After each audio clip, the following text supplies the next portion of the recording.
on the 23rd of November, where Chris Waterman, who's done a couple of very well-attended, very interesting meetings earlier on in the year, who is an advisor to some of the members of the Levelling Up Committee.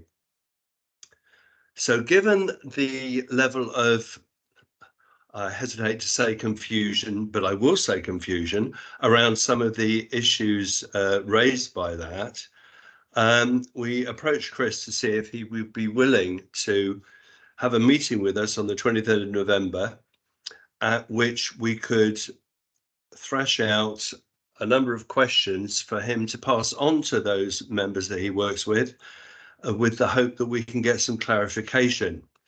Now, this is obviously quite a good opportunity for us. So what we're doing is for each of the working groups we've got 5 basic questions that David came up with, to look at those, see if there's any shades or particular emphasis that needs to be put for the development group.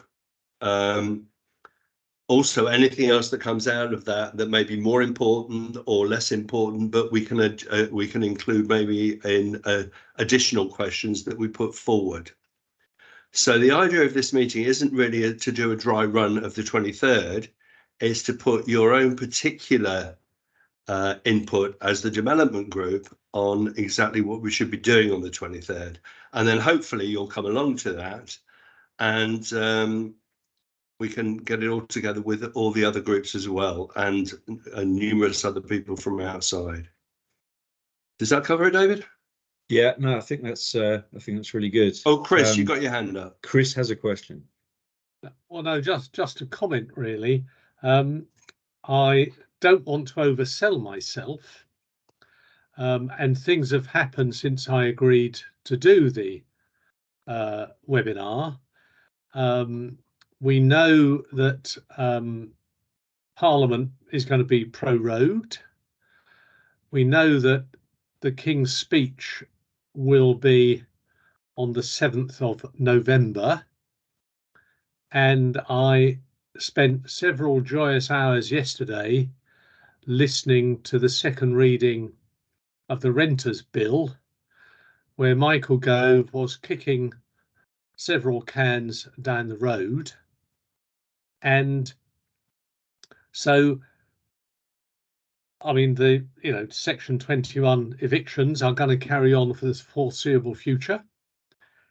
And how long it'll take him to reform the justice system. And the other thing, of course, is that quite a lot of this will go beyond the next general election. So, I mean, I can feed in stuff to the select committee, but I can't, in all honesty, see that much happening until after the next election. And also, so for that reason, I think what we should be doing is putting together a list of must-haves stroke would likes to get that out there, with mainly the opposition, but also using LinkedIn to begin to frame what we think should be happening next. Does that make sense? It does, and I think we can do that around the questions we've already got, because obviously they're issues that have already been identified. Yeah. So I don't want to oversell myself, or indeed absolutely. oversell. I mean, circumstances have kind of overtaken us a little bit, but that doesn't debase the relevance of what we're doing, obviously. No. Okay. Okay, David. Sorry. Yeah, I mean, just to add my perspective to that, when we formed the development group, and actually before I get into that, it's nice to see some familiar faces back in the development group, and welcome to anyone that's new to the group and hasn't participated in these sort of conversations with us before. But for me, I think there's another purpose to this conversation, and its primary purpose is to try and eke out, are there any kind of questions for clarification that we feel there'll be value in Chris kind of passing on our behalf. But I think also part of this conversation is we're all trying to manage our way through this change, and I'm sure we've all come across issues and challenges associated with trying to implement some of this stuff. And actually it's quite a nice opportunity just for different people from different stakeholder groups to kind of share their experiences and their issues from trying to implement some of this stuff. So it isn't just about establishing these questions. It's quite useful for people to share their experiences, and I'd kind of encourage people to do that.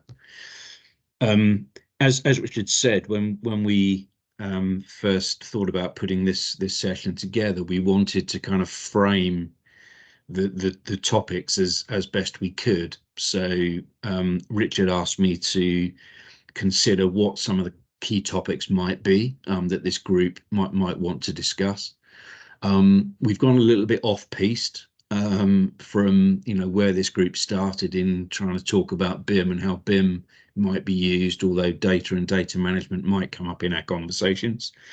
So we've kind of broadened the conversations to kind of embrace building safety and some of the changes to fire safety regs that we've all experienced of late. So the kind of topics that we've come up with are questions about the definition of high-rise buildings, which many of us will have seen and experienced, and so we'll have a quick conversation around that.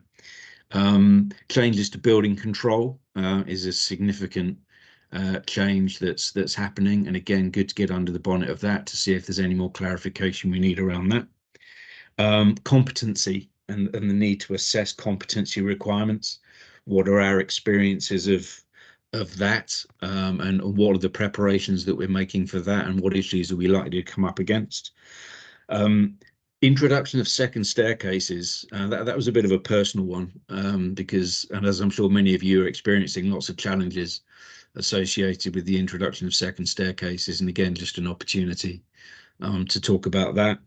And related to that is the lack of guidance that still exists around the provision of lifts and evacuation lifts, and how all of that process is managed. So those are the kind of 5 topics that I came up with. It's not an exhaustive list. They were just things that came out of my head. So if in the group here today we've got other topics that people would like to put on the table and discuss, then we're perfectly willing to do that. So with that in mind, and sorry to put you all on the spot so quickly, but are there other topics around building safety and fire safety regs that people would like to put on the agenda for today? Chris, you've put your hand up. Yeah, just to say, I'm in the process of setting up a website called Grey Rhinos in the construction industry, and I don't know if people know what a grey rhino is. It's not a black swan.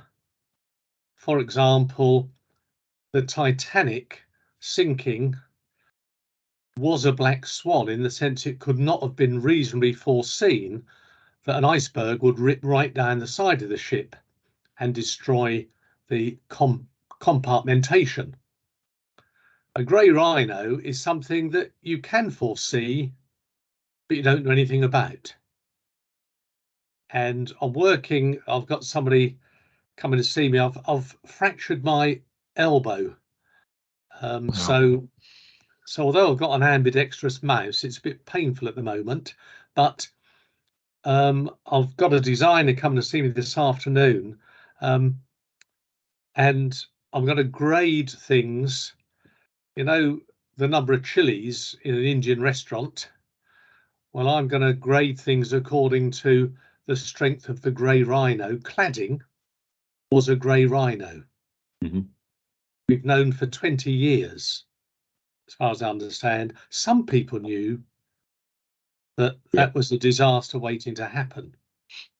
Lithium-ion batteries are another one is not putting sprinklers in new schools. So I'm collecting a range of grey rhinos just to make the industry aware of what might be coming at us that we really know about, but we're pushing either to one side or thinking we'll deal with that in due course.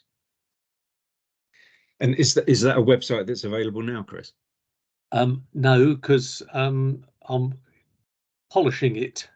Okay, polishing your rhino. Absolutely, especially the horns. Yeah, we don't want to be distracted by that topic, crikey. Okay, thanks for that, Chris. So just before we kind of launch into a discussion, and just to be clear, I mean, this meeting might take 10 minutes if no one's got anything to say. So I'd encourage you to participate as much as we can and see where we get it to. So just to start that off, I mean, if you want to contribute, please put your hand up. Otherwise, it's going to be like trying to herd grey rhinos, I guess. I've got something to add. Okay, is that Paul? Can't put my hand up because I'm working off my mobile and don't use this often. So Right, who knows where the hand up button is? So an issue that's come up recently includes a couple of the subjects you're going to discuss today.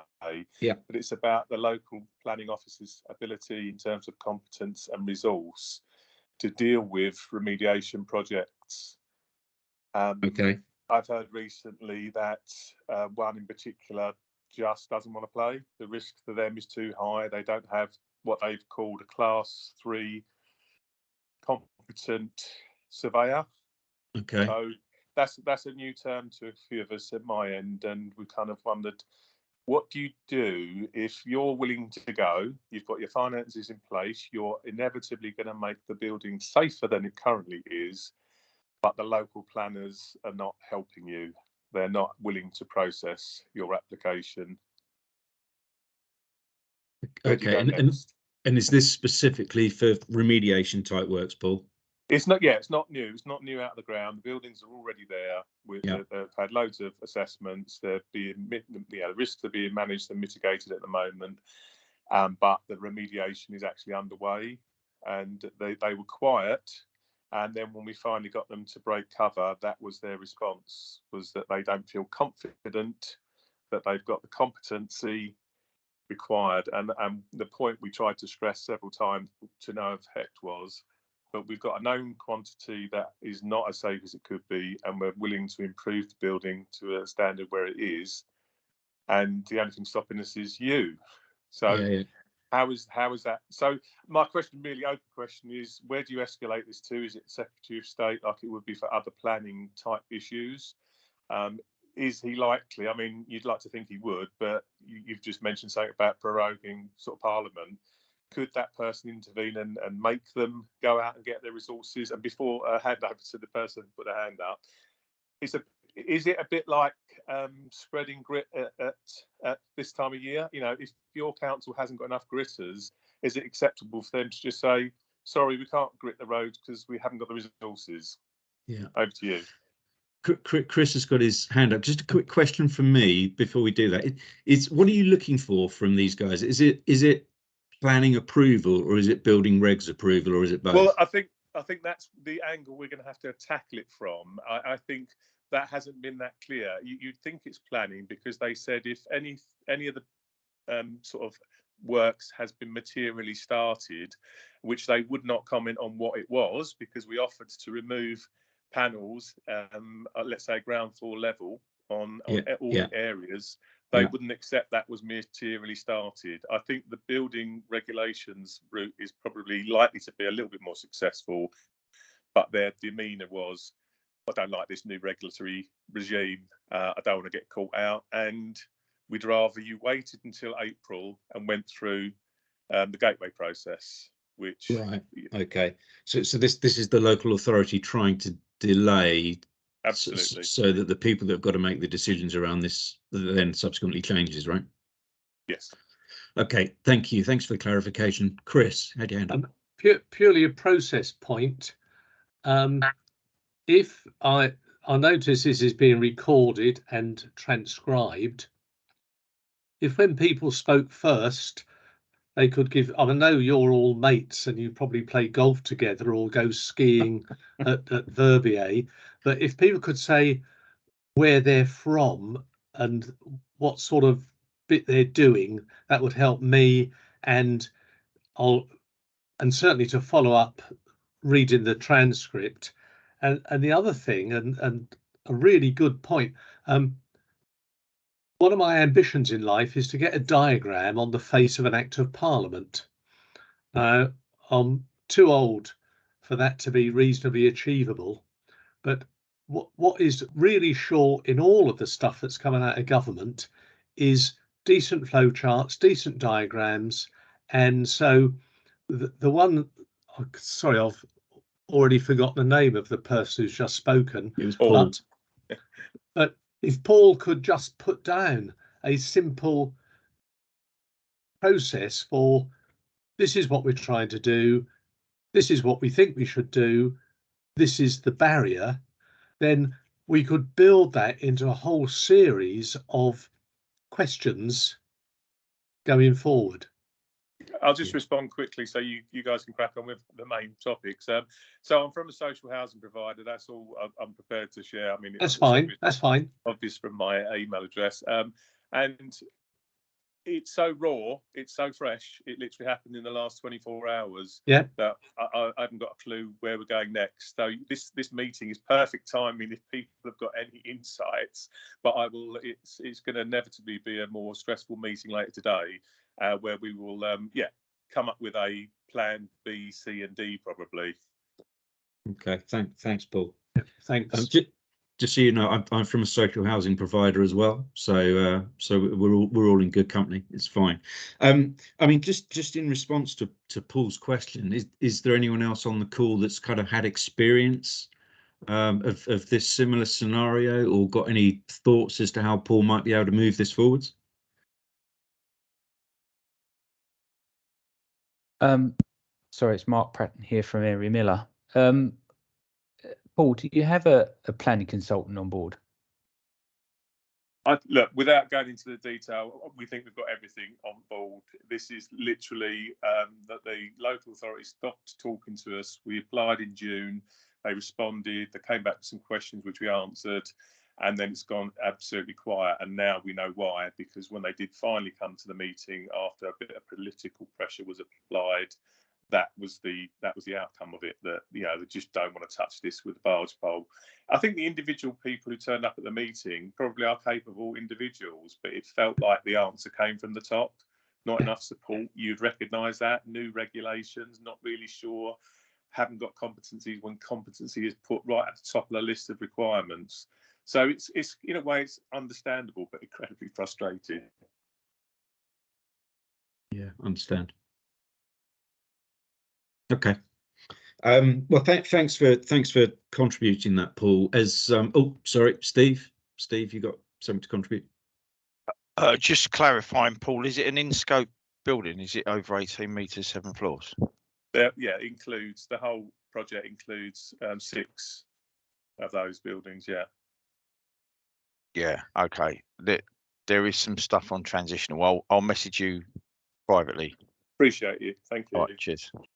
Yeah. Okay. But it feels like, and this might be incorrect, but it feels like the local authority is just reluctant on a competency basis to kind of engage in schemes of this nature, and they'd prefer to wait for the governance of the building safety regulator to kick in, I guess, is the position that they're taking.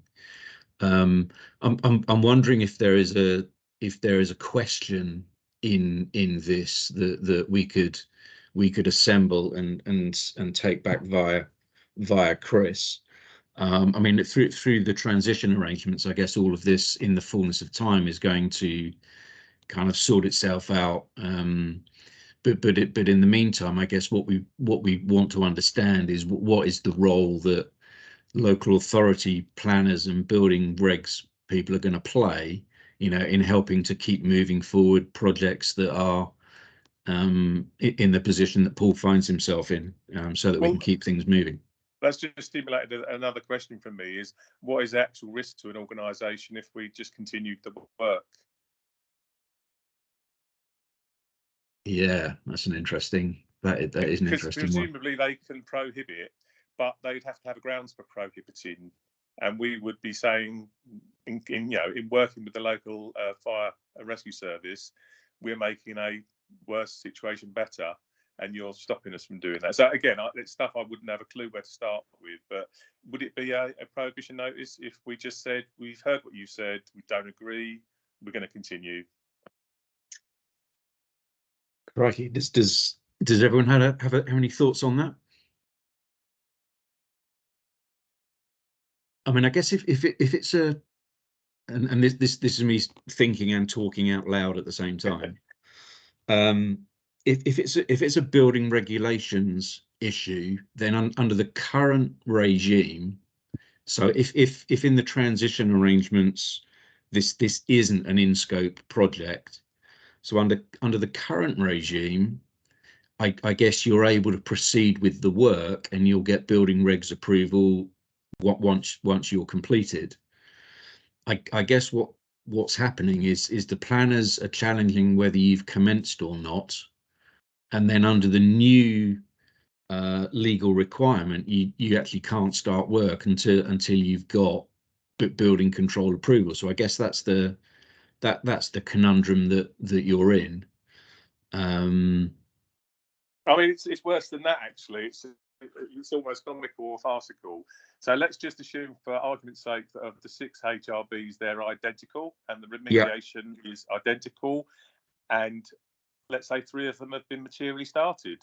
So we can take those to practical completion, handed back, with a client, but they're handed back to us, and then the other 3 go on the other new regime. And let's just say there's a technical issue where the new regime says, we don't like your solution, go back and come back with a different one. Well, we've now got 3 which went through existing rules, or is that pretty much where the industry's at anyway? There's a load of buildings out there that if you put them under the microscope of the new regime, they may well fail. Yeah, I'm afraid, Paul, I don't get involved in remedial works. I work on the new build side of life, so that's kind of beyond my understanding. But I mean, we've captured the question. Yeah. Steve sounds like he's very kindly going to give you some guidance around the transition arrangements, which may help you. My new best friend. I guess all we can do is wish you well and every success. I mean, be really interested in the outcome, actually. Absolutely. Of what happens. So, and I guess it kind of ties in with one of the topics of the day, which is about building control and any issues and challenges that we're having and any questions. So it actually ties into one of the key topics. So why don't we start with that, in terms of, from our perspective, what are the issues and the challenges that are seeming to be presenting themselves through the new building control process, and are there questions that we've still got where we need clarification, or are there challenges that we're still trying to work through? Has anyone else got any thoughts about how they're going about implementing these changes?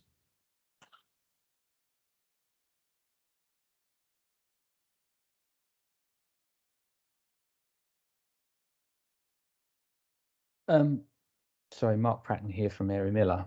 I think it's about making sure everybody's aware of what the changes are, and particularly duty holders in the new regulatory environment. Yeah. And making sure that we're all in the same boat, so we should be rowing in the same direction as well. And it's about trying to spread the word about, well, what it is, in terms of why is it different to what we've done before? Why are we doing what we're doing? and trying to provide some context as to, okay, to avoid a situation where people start just maneuvering obligations or new requirements onto somebody else, because that's the road we're all trying to avoid. So for me, I've been trying to understand we all know why the regulations have come on board. It's to improve the industry, to improve safety, to make sure that we're all curing responsibly, and making sure that things like Grenfell don't happen again, and to make sure that we build better in the future, and to make sure that what we build is also sustainable, and doesn't, kick further cans down the roads in terms of making a problem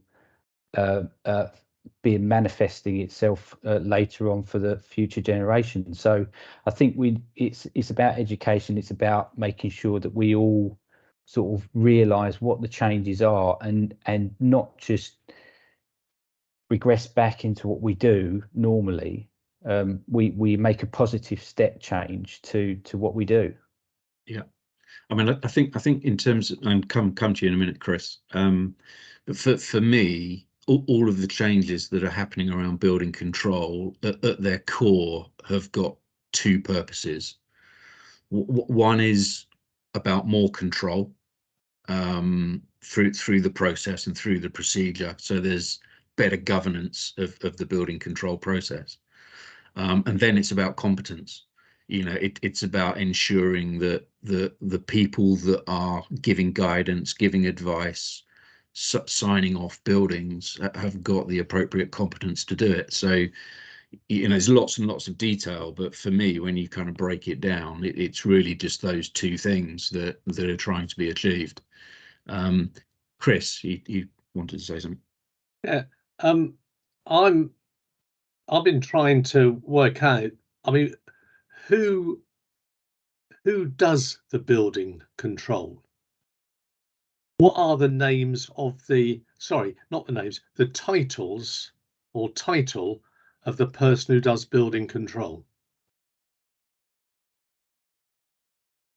Okay, I'm happy to be shot down here, but let me offer some kind of response to that.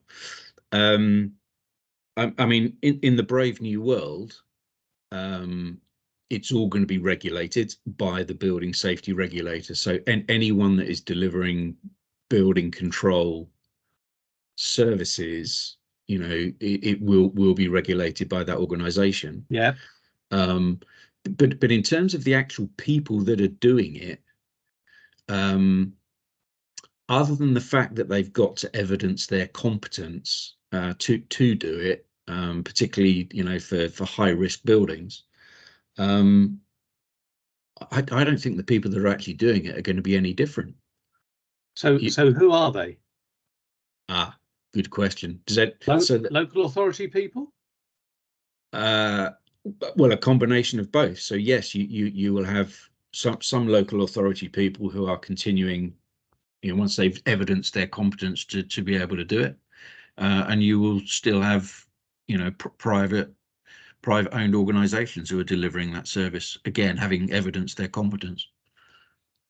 So I'm sorry to be picky, but so the private people who are looking at building control, what are they doing that the local authority isn't, or are they doing the same thing? Again, my view is they're doing the same thing, and now they will all be governed, under the new regulator, whether you're a local authority or whether you're private sector. But the governance will be the same. Okay, but to go back to, I think it was Paul, his issue, he wants to do something and in order to do that, he wants to comply with the building control regulations. Correct. Yes. Correct. So he's gone to the local authority. Yeah. Could he have gone to a private provider of building control compliance?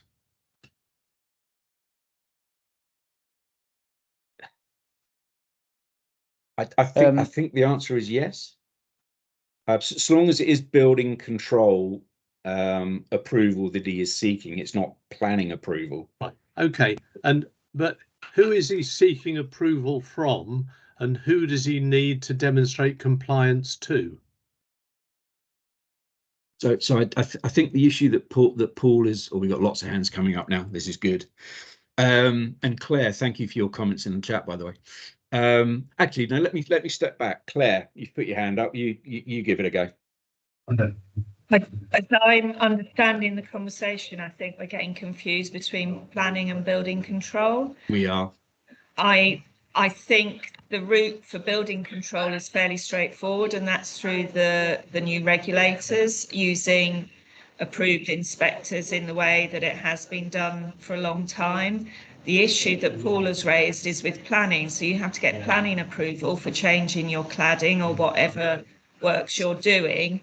And it's the planning authority, the planners, who are causing the blockage. As I understand it, sorry if I've misunderstood it. Okay, no, that's fine. So if it's planning, that can only be the local authority, yes?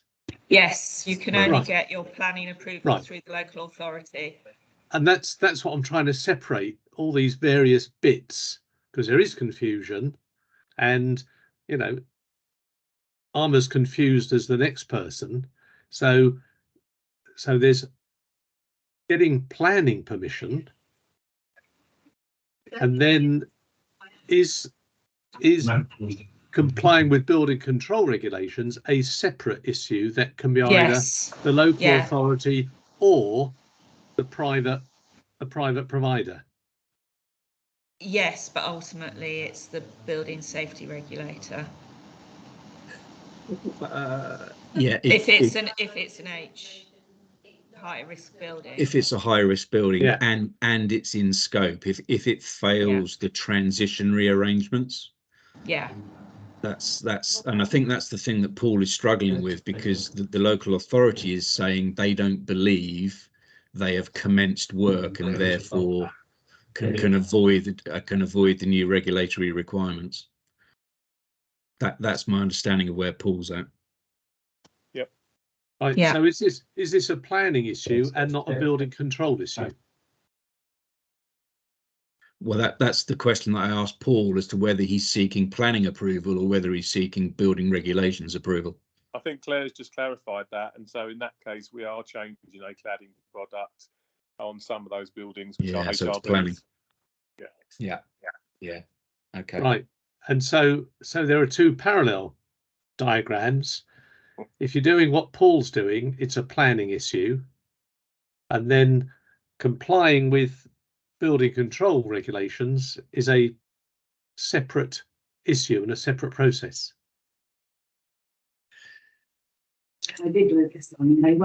Yes, but you have to have one before you have the other. So you have to have planning approval before you get building control approval. But Paul can seek planning approval from the local authority, but he doesn't necessarily have to go to the local authority to seek building control approval. Is my take. I mean, is there a question in here that we need to ask around clarification, or is it just about us understanding the detail of what's already been put out there? Has anyone got any thoughts on that?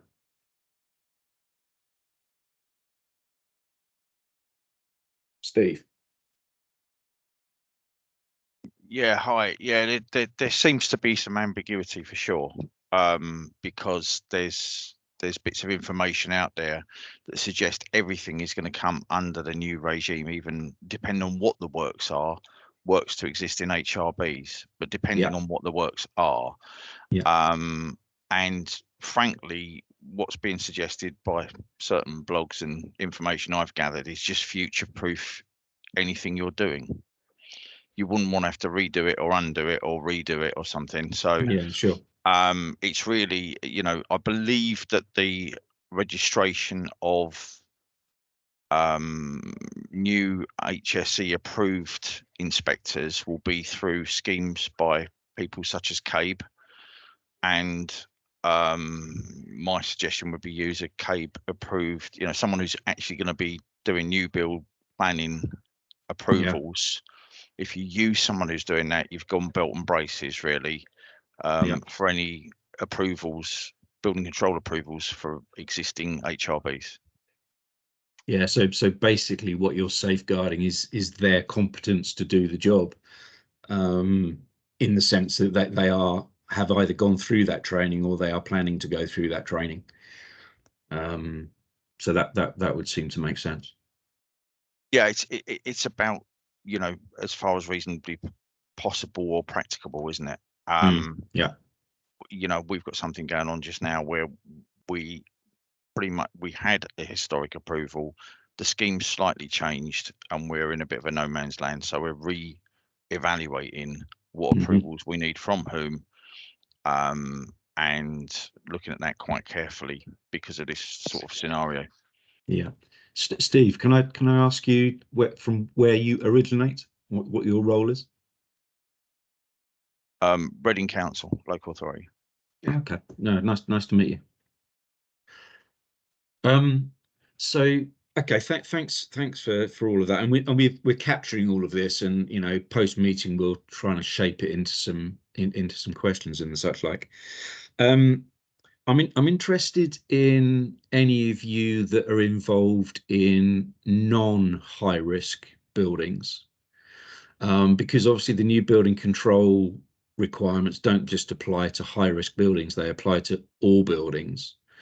And I'm just wondering if, for those of you that are delivering lower rise schemes, whether you feel there is enough guidance out there as to what the impact on lower rise schemes might be. Just an open question if anyone's got a view. Before I get into that, Richard, you've just raised your hand. Sorry, I should have said this right at the beginning. We do record the meeting, and we also publish and send out to you high point minutes of the meeting along with a video of the meeting. But we also include the chat. So in a big meeting like this, please use the chat. If you're a bit shy to speak or something, or even just to emphasize what you're saying, put it in the chat, because that will be included. It's not ignored. It's not just for the meeting. Sorry, David, and we can make sure that you've got your words right then as well, don't we, instead of making it up afterwards. Yeah, okay. Claire, I think you were the second person with your hand up.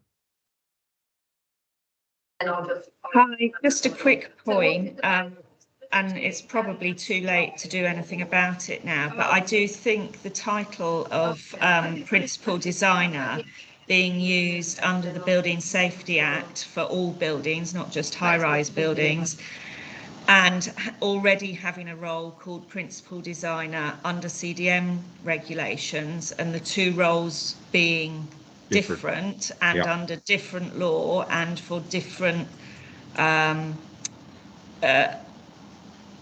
authorities, if you like, is extremely confusing. I think it's really confusing for people who aren't part of the building team and don't understand what all the different roles and regulations are. And if we could revise that, it would help people a lot. Yeah, no, that's a really interesting point, Claire. I mean, I don't know, but the government seem to have always wanted to draw comparisons with the CDM process. They've always wanted to kind of make the point that it's kind of a process that's already in play. Okay, but as you say, by giving the two roles the same name, so maybe there is a question that we can go back with them on, which is about to what extent can they clarify the difference between the roles by maybe renaming one of them slightly differently. Might be something that we want to consider asking because of the confusion that it's creating. Thanks, Claire. Actually, sorry. Where are you from, please? Abury Housing Association, development side. Okay. No, welcome. Chris. Yeah. Thanks for your response. Yeah. No, thanks, Claire. In terms of buildings, what would you not do for a low-rise building that you would have to do for a high-rise building? I mean, this is a totally arbitrary, this was a politician doing this. How high? Sure, it was more sophisticated than that, Chris. I'm sure it, well, yeah, it might have been 2 fingers. But the point I'm making, I mean, in one local authority, I think they're building a lot of 6-story buildings. Yeah. Presumably because they're gaming the system. But has anyone synthesized what you have to do for a high-rise building that you don't have to do for a 6-story building or a 5-story building? Well, certainly the regulatory requirements are different in terms of specification requirements and the such like. So I guess by implication the build systems are less complex. Certainly when you get into some of the M&E systems, mechanical and electrical systems. Yep. So sprinkler systems, AOV systems, smoke control systems, pressurization systems, those sorts of things. So by implication, lower rise buildings are less complex. The implication of that, I guess, is that the level of building control required may be lessened. Again, this is me thinking and talking out loud. You know, this is me making assumptions about what the thinking is. But so has anyone else got any views on what Chris has asked? Let me just go a bit further forward. If you are doing a new build, 7-story building, which is in scope, and then right next to it, you're doing a 6-story building, which is not in scope. What will be different about the building in terms of safety, and what will be the difference in the regulations? Okay, that's a very technical question, Chris. Well, yeah, but what I'm saying is, you know, do an infographic of a 7-story building. Yes, yeah, and what's different? And everything you've got to do to get it through Gateway 2. Yeah. And what would you not do for a 6-story building that was 10 meters away? Yeah.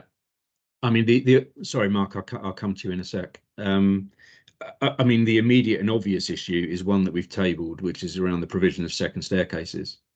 You know, so the requirement for second staircases changes at that level, which by implication impacts the evacuation strategy, which impacts the number of lifts and type of lifts that you're providing.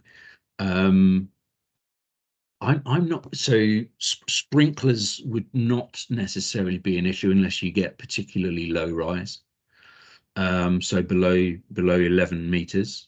But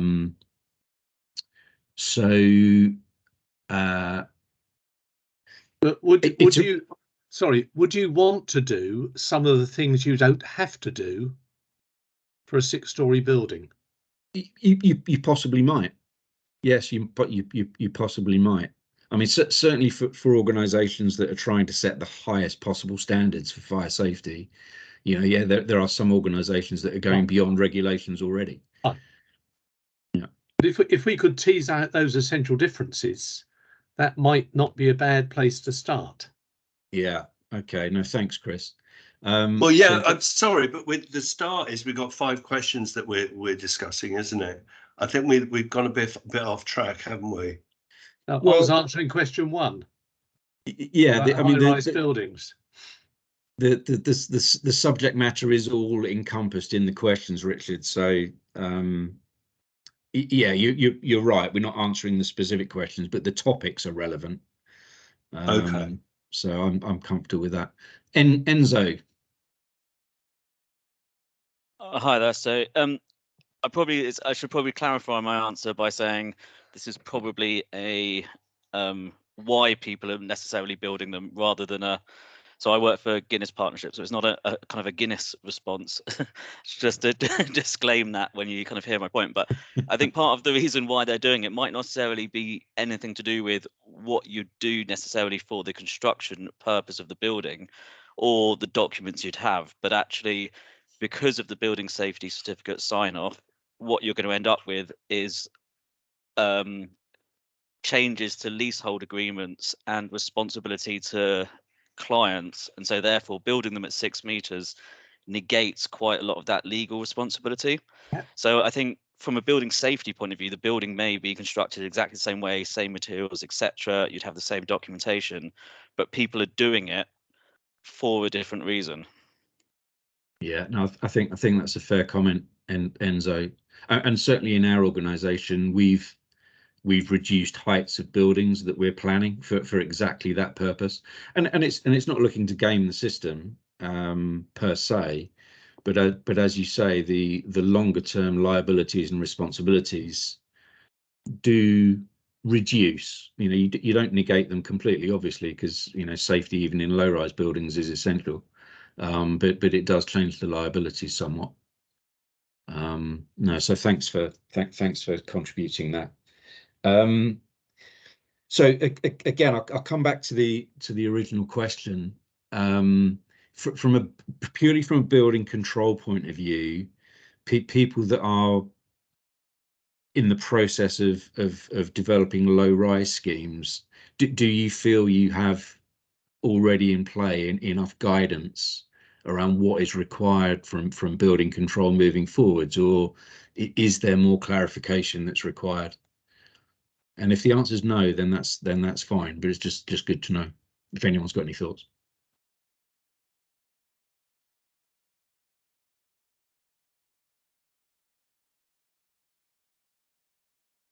Okay, that's fine. Let's move it along. So again, just coming back to something Chris has said in terms of the definition of high-rise buildings, and there's been a lot of documents issued recently, and actually quite a bit of confusion in my mind with that. My understanding is that there was a tribunal fairly recently where the tribunal was trying to interpret the guidance that was issued and came to the conclusion that buildings with roof terraces, that the 18 meters should be measured to roof level, whereas the understanding up to that point is that the 18 meters was measured to the finished floor level of the top residential floor. My understanding is that as a consequence of that tribunal, further clarification has been issued, which has confirmed that for the measurement of the stories and for the measurement of the 18 meters, any roof terrace can be discounted, and it is the finished floor level of the topmost residential floor. So from my point of view, I think there would have been a question for clarification, but I think that's been clarified, unless anyone's got a different view of that.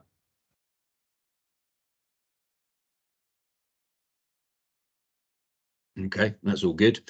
Okay, so let me Sandra.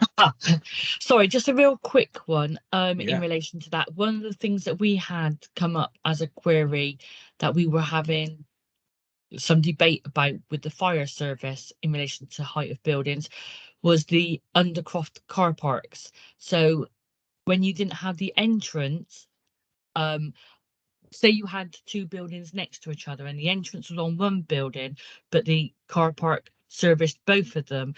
According to the fire service, if you could access the car park from internally of the building, it should be incorporated into the height of the height. But we read the instruction as that it was only if the entrance was as part of the building from externally that it would form part of the height of the building. Okay, so let me give you my understanding, and I'm happy to be shot down if anyone's got a differing view, but my understanding is the 18 meters is measured from the lowest ground floor measurement. So wherever the ground is at its lowest adjacent to the building, it's measured from that point up to the finished floor level of the topmost residential floor. I'm not aware that entrances to car parks and the such like has any bearing on the measurement of the 18 meters. However, when it comes to calculating the number of stories, if you've got a basement area, and I guess that might include a car park, if you've got a basement area and the ceiling of that basement area is above ground level, then you would count it as a story. So, you know, you might have a building that you think is 6 stories, but actually it's 7. Yeah, so that's how we've ended up doing. Okay, so what was the fire service's view of that then? I can't remember which. So the fire service was definitely that they wanted us to. We'd asked them. I think we was in a PAS meeting. And one of my colleagues asked, just out of general, what was their kind of view, and they were trying to get us to include, not on the story but on the height. Yeah. That if there was an undercroft and it was accessible from an internal staircase, then they was, from their assumption, it should have been included, which obviously caused a right debate in our place. Yeah, I'm sure it did. I'm sure it did. Okay, does anyone else have anything that might help? Sandra, where are you from? I'm Southern Housing. Hi, nice to see you. Hi, nice to see you. Well, nice to hear you at least, yeah. So yeah, anyone else got a view, Mark? Yeah, David, I agree with you. That's exactly what the height is. I think there's been some confusion about sort of building height, building story height. Mm-hmm. What is a building? Which is another question, which kind of leads on to kind of probably a bit of a mixture, and the fact that actually we think that the fire and rescue service do actually know what they're talking about, because I suspect that they probably don't know the full ins and outs of the regulatory movements, because in all fairness, the regulations have only just come out this year. I mean, there's been about 15 regulations that have come out in the last 4 months. Mm-hmm. I've read them, but you know, it's going to take some time for that to kind of filter down to the various grassroots of people's minds. So I certainly wouldn't take the point that they do know what they're talking about. But at the same time, yeah, I think the confusion maybe with the car park is that in regards to whether it's a building or not, in terms of accessing other buildings, and whether it's an independent structure or not. And those questions are not related, because the car park is not a residential area. So if it's not a residential area and you can access from one building to another through a car park, then they are still independent structures for the purposes of the regs, because you're entering an area that's not a residential area. So that would be my take on that, and what I think is probably what was going on in that discussion. Thank you. Tim, you put your hand up and took it down again. Are you happy? Yeah. Yeah, I was just going to point out that there's the legislation, I forget which one it is now, the high risk buildings descriptions and supplementary provisions. Section 6 part 2 states about that a story beneath the building which is not below ground level is to be counted. Yeah. So in this case it should be counted. Yeah, but no, yeah, we kind of reached that point anyway. Yeah, all right, like thanks. You're all doing the same as what we've done. So yeah. Yeah, strength in numbers, Sandra. Strength in numbers. Absolutely. No, lovely. Thank you. Okay. So one thing that I've been troubling my mind with, which I'll share with you, is the fact that there is a difference between what constitutes a building for the purposes, or what constitutes a building for building control purposes, and what constitutes a high risk building for the purposes of operation. I think I know why they've done it. So it is not in and of itself. I'm not sure I've got any concerns about it, but what it starts to throw up for me is during the building control process, we are assembling an awful lot of documentation that relates to planning, Gateway 2, Gateway 3. So all of that documentation is being assembled and it's being structured in a certain way. Then we come to hand over the building, and of all that information, what we need to do is separate out the information for the high risk building for the purposes of the safety case, for the golden thread, etc., etc. So, and I'll be honest, I've not fully thought it through yet, and it might not be an issue. But in terms of how documentation and data is managed through the development process, my concern is that we're going to overcomplicate it because of the need to separate high risk buildings post operation or post occupation. And I didn't know if anyone else had a view on that, had given that any thought, how that was shaping people's thinking around document management and the such like. I don't know if anyone's got a view.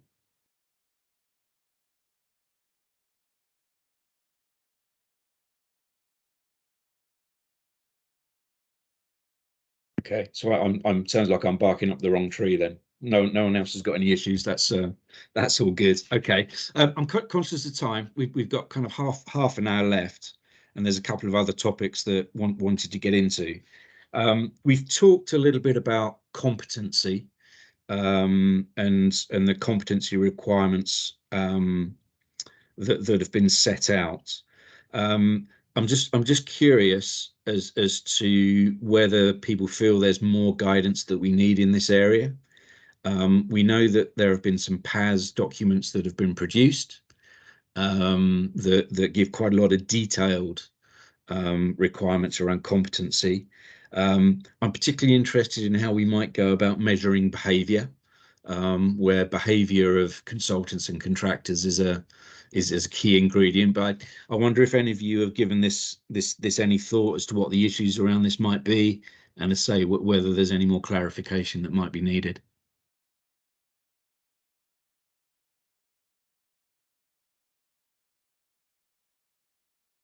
Has anyone got any experience of trying to assess this already in terms of processes that you've put in place in your organisations?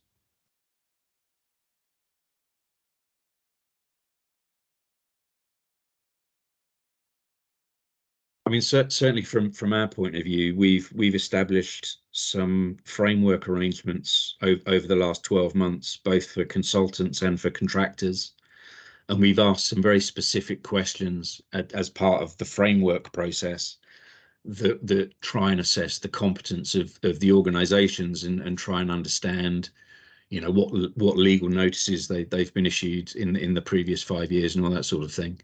But we haven't yet really got into the, other than on a couple of schemes, we haven't really got into the detail of assessing individuals' competence who are being put forward for schemes, other than receiving CVs and reading CVs. So it's still very much a kind of work in progress from our point of view. And I'm just wondering if any of you have got any experience of similar processes. Nope. Not currently. We've just recently done a merger, so I think the first step is was trying to join the two organisations together, and I think we'll probably look at it a little bit later on that one. All right, thanks, Sandra. Chris, got your hand up. Yeah, I've been to several events where competence has been discussed, and the skills, sorry, the knowledge, the skills, and the experience are on a CV. Yeah. Behaviour isn't, and this is the crunch issue. And I mean, what you said, you know, you look at whether there are any red flags against anybody. That's one place to start. But this is incredibly difficult to assess. Yeah. Now, in teaching, which is my natural hunting ground, if you like, there is something called List 99. Okay. And if somebody is barred from teaching, they're on that list. Now, relative to the construction industry, 25,000 schools is a walk in the park. But do we need, or should we be thinking about how we weed out the cowboys? Yeah. Okay. Does anyone have a view on that? And David, I see you've got your hand up. We'll come to you in a minute. Anyone got a kind of response to Chris on that? Or thoughts? Because I think we'd all like to weed out the cowboys, right? Yeah, I mean, it's a bit like checker trade, isn't it? Yeah. Sorry, Tim here from Orbit. It is challenging when it comes to competency to try to weed that out without there being some sort of central control body. I've worked previously on gas, and you've got gas safe there, and you can look people up, and I believe you can even utilize that system to look into whether they've had any incidences which have been investigated, but it just doesn't exist for normal everyday trades. And the majority of trades we come across, you're reliant then on the managers within the businesses to know their operatives and to be auditing and checking their operatives regularly to look out for the behaviour issues. And that really is as far as it goes in many of the trades. Yeah. When you write a job description, and I've written plenty of these, you put in what are essential requirements and what are desirable requirements. So it's really nice if you're a teacher, if you can also drive a minibus and take the kids out once a week. Now that's not essential, but the essential things are there. So are there a list of qualities that I mean, I know this is a massive problem. It's really easy to talk about competence and almost impossible to define it. Yeah, I think the asbestos world has a better control on it on the behaviour side of it, because I think their accreditation does come with the need for X number of audits by the accrediting body a year. But outside of that, I've not really come across anything in higher detail. Yeah, that's good point. Do we have to look at it? We're having to look at how we're going to do this ourselves, or ask our contractors to do this themselves and evidence it. And I think it's going to be one of those situations where I think as the client, we just need to evidence that we've done everything that we reasonably can do in order to evidence people's competence. That's and it's going to be hard to challenge that, frankly. Yeah. And again, sorry, if I can just use one quick example, and again from education, the taxi drivers who take some children to school need to be vetted. Yeah. And the school needs to check that. Yeah. For example. Yeah. Yeah. So from a previous life, I worked at BAA at the airports for a number of years, and every workman that came on, a work person that came onto a site at the airports needed a passport, and that passport needed to evidence their skills, their knowledge, their training. Didn't get into behaviour. But it was a very strict control over what enabled you to go and work in an airport, and it'll be interesting to what extent that kind of emerges as a way of accrediting people. Got a few people with their hands up here. I'm going to take them in the order that the hands were raised. So David Matz. Yeah. Hi everyone. It goes back to your point, actually, David, and also the point Chris has raised. We are actually procuring our own framework due to the issues in terms of the quality side of some of the work that's been carried out, which again then goes back to people's competencies.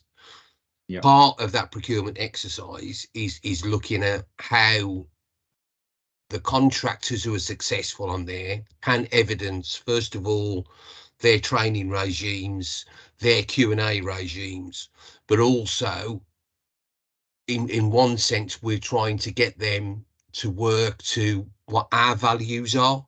Yeah. In terms of our wider values, and then also that will be an ongoing sort of evidence process as we go through to get an understanding of sort of how they consider working in a long-term partnership.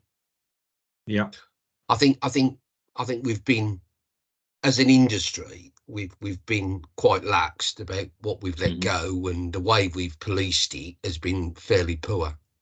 Again, I have to admit, sometimes we struggle. The recent intervention on the 1st of October in terms of the regulation, I noticed that we've still no further forward ascertaining what an FRA surveyor requires, or the guidelines to what they require to be able to carry out their work, which is what now, 2 years on.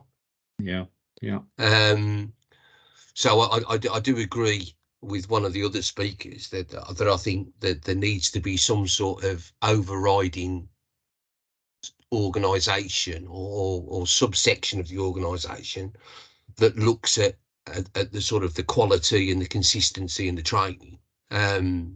No, not wishing to sort of like diss any part of the other business, but I've never heard of anyone dying because they couldn't have a bath or their communal corridors have been painted. But we work in an industry where I'm afraid where that has been proven to be the downfall. Yeah. So we just need to focus more. And I think go back to Chris's point, I think we do need to put pressure on the relevant organisations for them to take a more proactive role regarding the guidance and what they're proposing as we go forward. It seems a bit of a sham that they can like hit us with various requirements, but in terms of like how we are able to review, implement, we get little sort of input to that. Okay. And what other input do you think you would like, Dave? I'm sorry to put you on the spot. What? So no, again, I just think that we need to look sort of like the standards of what we're working to, and the standards of the training that come in.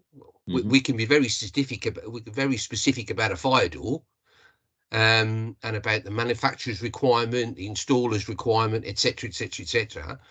But I just think that in some cases, even that comes under question by developers. Yeah. In terms of what they think that they have to supply as part and parcel of the overall cost of a development. Yeah. And I just think that sort of thing needs to be, I'm not saying written in stone, it's very difficult, but there needs to be some very, very strict guidelines into what governance is required and by who. Yeah. Okay. Where are you from, Dave? I'm head of building safety and fire safety for Vivid. Okay. No, good. Quite a specific role. Yes. Yeah. you lucky man. Thank you for that. Enzo, you've had your hand up for a while. Sorry to take a while to come to you.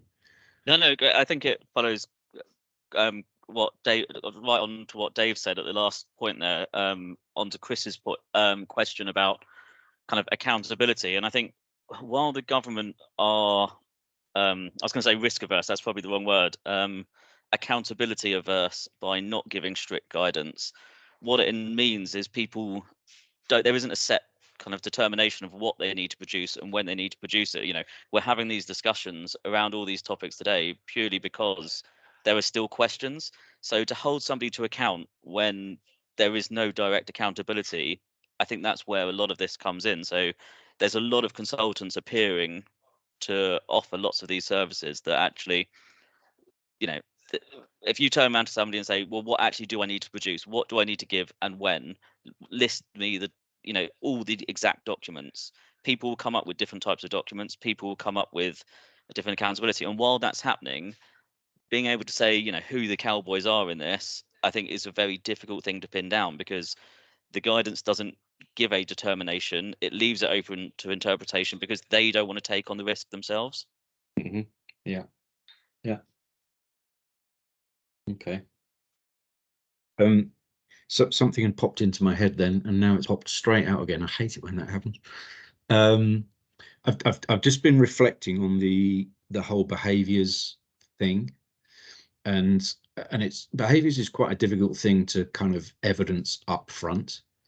But actually, from a client point of view, we talk a lot about contractors that are easy to do business with, contractors that are quite difficult to do business with, how they kind of respond to queries that get raised, challenges that get made. And certainly from our point of view, we've been employing for some time now what we've collectively called our kind of quality management team. So we have clerk of works, we have fire consultants, we have M&E consultants, we have heat network consultants who are out on site on our behalf quite regularly, raising queries. And actually, over a period of time, how contractors respond to their presence, to their questions, to their challenges, actually could over a period of time could actually build up quite an interesting trend of how both individuals and organizations respond to some of the safety challenges. So maybe in the fullness of time, maybe this will start to sort itself out as the behaviors of individuals and organizations becomes more recorded, more known. So from a client point of view, I guess that's something that we can focus on to try and develop. Anyway, that's just me thinking aloud. Any other thoughts on competence and specifically any further guidance or questions that we feel that we might want Chris to field on our behalf with government?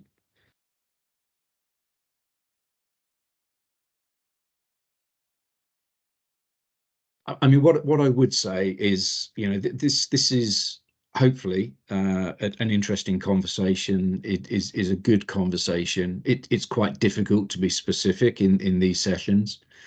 If after the meeting you go away and you reflect on some of the conversations that we're having, if you do have thoughts about questions and clarifications that you think are needed, please feel free to email either Richard, Freya, or Gis or myself, and we can kind of build those into future conversations we have with Chris. Okay, couple of topics, just last kind of 10-15 minutes of the discussion, and these were very personal topics that I put on the table and aren't necessarily related to the Building Safety Act, but I was very interested in your perspectives on how you are responding to the kind of second stair regulation. I think we probably know all of the challenges that is kind of presenting, but I'm just curious as to how people are responding to that.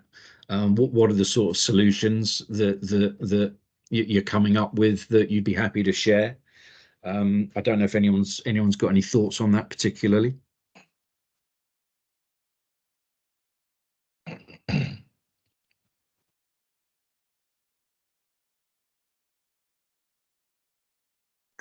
I mean, just to maybe add a bit of context to the conversation. I'm the technical and cost manager. I work for Notting Hill Genesis in the development team, and as the technical manager, I get to review quite a lot of designs. And I have to say, there's a whole range of solutions that are kind of being put on the table, and it still isn't absolutely clear which of those solutions are likely to be approved either by regulator or by the fire brigade. The guidance that we've given to our project teams is to be as belt and braces as they possibly can be, but that's really just about trying to manage the risk of kind of future non-approvals. So if we can be as belt and braces up front, but of course being belt and braces typically will mean that you've got to put more lifts in. It typically means that the stair cores have got to be bigger, typically means that the amount of residential floor space you've then got is significantly reduced. That typically means that the viability of schemes challenged. So, you know, the project teams are finding it really hard to be belt and braces. So they're kind of on a knife edge, you know, in terms of what they think is going to be acceptable and what isn't. And that's making our review of designs quite challenging.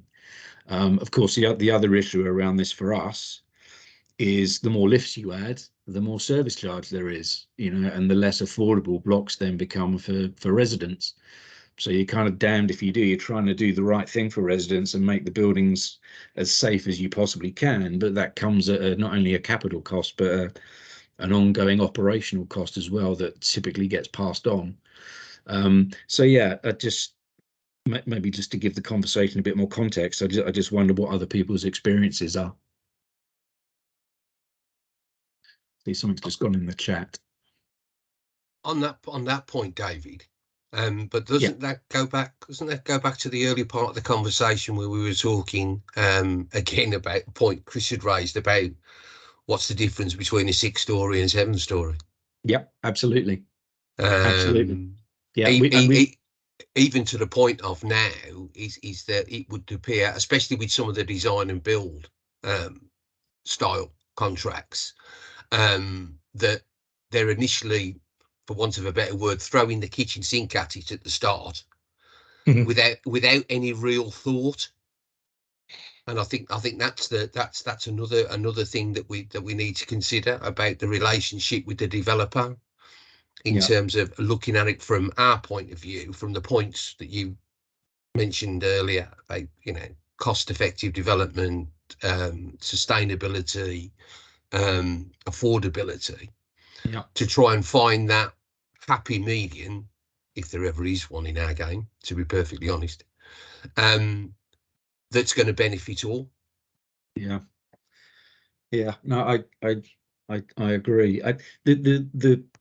The approach to design management has just become so complex of late, because you've got so many conflicting requirements. So, you know, in our attempts to introduce 2 staircases, we've ended up designing quite monolithic blocks where we're trying to connect to existing stair cores in order to be as efficient as possible.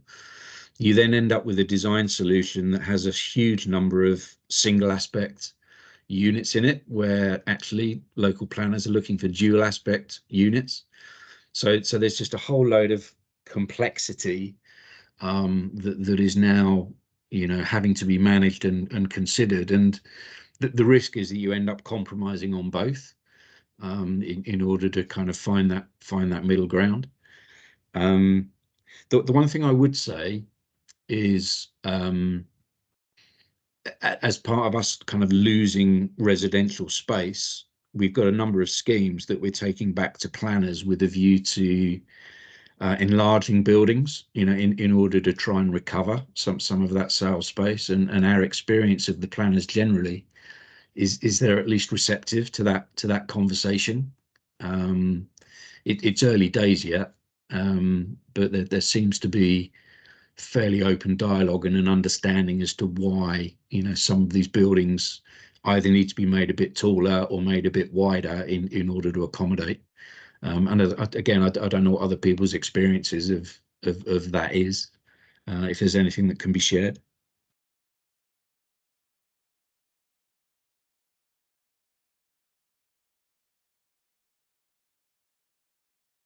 Okay. Right. Oh, here we go. Chris, what's your experience of designing 2 staircases? You're on mute, Chris.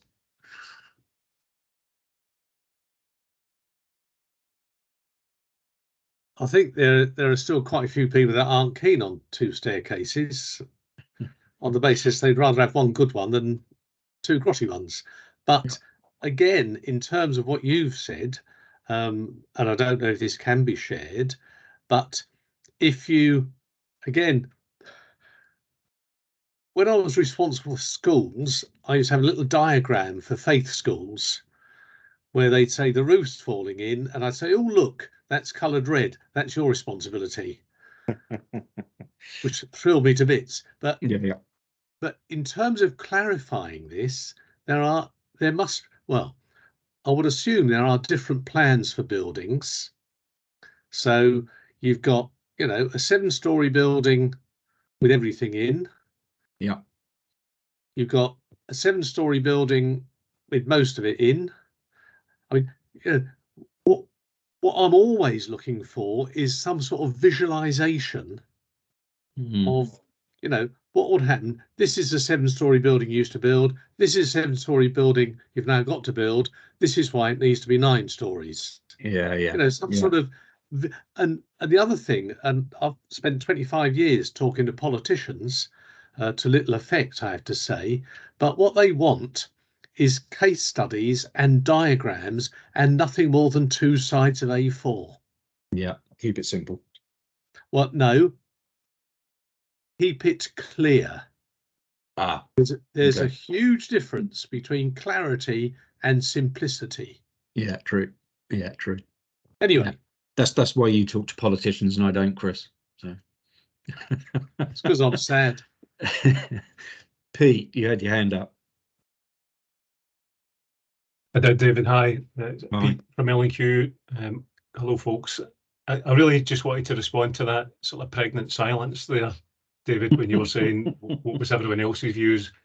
But let me firstly say that there must be a David Pote at L&Q as well, because we're having exactly the same discussions, conversations, contemplations, dissectations, you name it, as to what do we think the expectations are. Because, and the reason we ask those questions is because we want to get it right first time, and we don't want to have to redo that and spend money that may have been in the balanced financial viability scheme to then have to put it right because our interpretation has been wrong. So psychology drives us to be looking for affirmation that what we're doing is the right thing. If it's not clear in the written word, in the drawings, in the guidance, that you name, or the legislation. So yeah, we're having those chats as well, David. I wanted to say, just offer a bit of empathy to say, we have equally come up with the same answers and scenarios and silences as you have, and we too are perplexed as to what is going to be the purpose of the second staircase. Will it be a mirror image of what's there already? Will it be used in general day-to-day use and be a mirror of what would happen with a single staircase unit? Or will it become an exclusive use for the fire services only and will be preserved and not be used during day-to-day use? Or will it be day-to-day use and then cordoned off? Will it be used as an access and the other stairwell used as an egress? All of that debate we've had, and of course we're asking as many people the same questions, but I think all we're really getting back is views and opinion, and not necessarily fact and determination, so that we can build our case internally within the organisation. So, you know, some schemes have slowed down, some schemes that don't qualify for it we're just carrying on with, and some schemes that we think will need greater thought and greater modelling once we've got greater clarity are exactly in that position. But no, we're doing the same financial modelling and technical modelling as you, and trying to get clarity, so that the right thing is done. So you're not alone, David. Thanks, I know Pete. there's several in the room with you. Absolutely. So, you know, we can have a group hug at one moment and a celebration at one moment when we get better information. But you know, our organisations exist to create homes. We will continue building and hopefully do the right thing. And I think that's the key to it, isn't it? You know, the ultimate goal here is we want to continue to build homes in London. I mean, that's or you know, for those that aren't in London, elsewhere as well. You know, and you know, it's becoming increasingly challenging to do that. But yeah, we're a pretty resilient bunch, so I guess we'll find a way. And this is a related topic, but we haven't really got time to get into it. But you know, it continues to be a challenge where we still don't have any real clarity and guidance around evacuation lifts, both in terms of the standards of evacuation lifts, but also how the hell they're going to be managed when they're in, because as housing associations we don't have permanent people at our buildings to manage these things, and you know, it's a hugely complex topic. I've had a couple of meetings with fire brigade who have assured me they recognise that there is a gap in the guidance that is being given, and they assured me that they were going to produce some documentation at some point to at least give their perspective on not setting design standards, but setting out clearly what they were trying to achieve in terms of fire safety, and that would go some way to inform some of the things that you've spoken about, Pete, in terms of what that second staircase is used for and how it get used. But I have to be honest, that I'm not aware that anything's been published as of yet. So we continue to wait with bated breath. Okay, I'm going to shut the session down because we're virtually out of time. Richard, have you got any closing words you want to share? Yeah, just quickly, Gis has put the link in the chat to register for the big meeting on the 23rd of November. So if you haven't already done so, if you just click on there, and then you'll have your place. Right, you'll thanks, receive Richard. the email confirmation through. So from my point of view, thank you for everyone attending, and value and appreciate your inputs.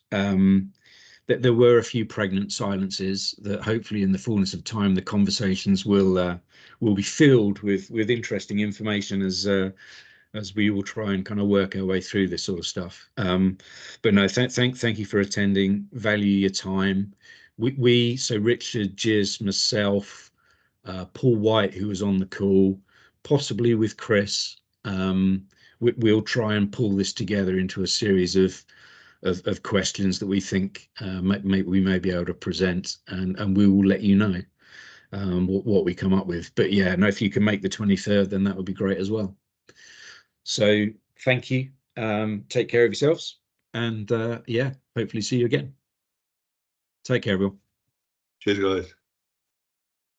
Thanks, Dave. Thanks. Bye. Take care. Thanks, everyone. They never give